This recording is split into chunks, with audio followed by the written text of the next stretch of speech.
కొబ్బరి రైస్ తయారీ విధానం. కొన్ని జీడిపప్పు, పచ్చిమిర్చి, ఆనియన్, కరివేపాకు, మినప్పప్పు, శనగపప్పు, ఆవాలు, జీలకర్ర, పచ్చి కొబ్బరి తురుము.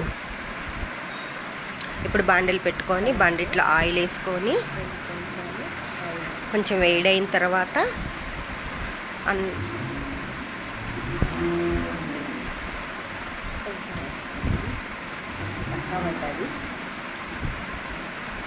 అంటే నేను 2 స్పూన్లు కొంచెం తక్కువ పడ్డదని ఇంకొంచెం ఎక్కువ వేసాను.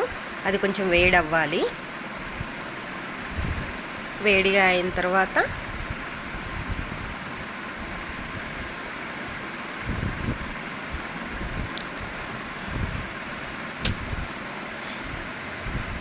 కొంచెం టైం, ఎందుకంటే ఫస్ట్ టైం ఈ వీడియో తీస్తున్నా కాబట్టి నాకు ఎలా సెట్ చేయాలో ఇంకా అర్థం కావట్లేదు. చాలా రోజుల నుంచి ఆవాలు జీలకర్ర వేసాను.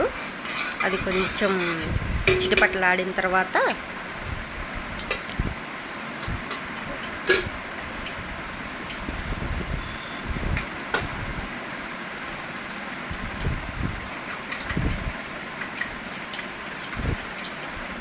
కొబ్బరన్నం తయారు చేసే విధానం అది మళ్ళా చెప్పిన, ఎందుకంటే కరెక్ట్గా తీసానా లేదా అని మళ్ళా చెప్పాను.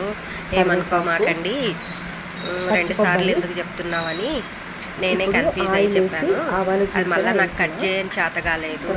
ఇప్పుడు ఆవాలు జీలకర్ర వేగిన తర్వాత శనగపప్పు, మినప్పప్పు వేసిన. అది కొంచెం ఎర్రడాలుగా రానిచ్చి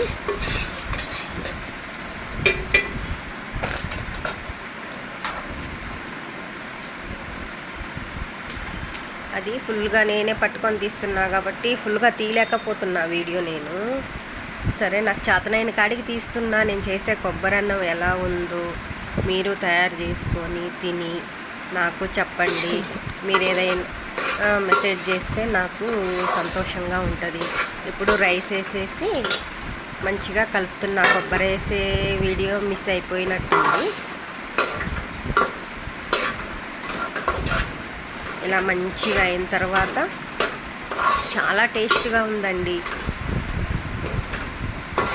మీరు కూడా చేసుకోండి. ఎందుకంటే పిల్లలకి లంచ్ బాక్స్కి కానీ, ఇలా మనం తొందరగా ఏదన్నా పని అయిపోవాలన్నా కానీ, లేదంటే ఇంట్లో మనం దేవుడికి కొబ్బరికాయ కొట్టుకుంటాం కదా, ఆ కొబ్బరి ఏం చేయాలా? కొంతమంది ఏంటంటే స్వీట్ తినలేని వాళ్ళు ఉంటారు.